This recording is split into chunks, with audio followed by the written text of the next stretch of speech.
Hi అండి, welcome to my channel. జనరల్గా పూజా గదిలో ఎలాంటి దేవుని పటాలు ఉంటే మంచిదో ఒకసారి చూద్దాం. ముందుగా విజయ గణపతి దేవుని పటం ఉండాలి. మొదటి పూజ ఎలాగో గణేష్నికి చెందాలి కాబట్టి ముందుగా విజయ గణపతి ఫోటో ఉండాలి.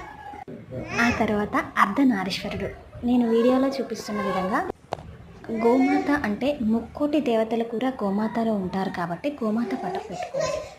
ఆ తర్వాత అమ్మవారి విగ్రహం లేదా అమ్మవారి పటం.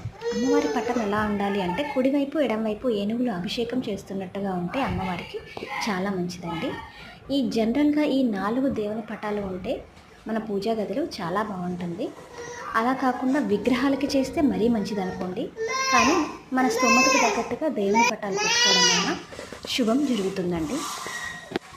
ఇంకా తాబేలు బొమ్మకు కూడా పూజ చేయడం వల్ల చాలా ఉపయోగాలు ఉంటాయండి. దాని గురించి నెక్స్ట్ వీడియోలో చెప్తాను. Thank you.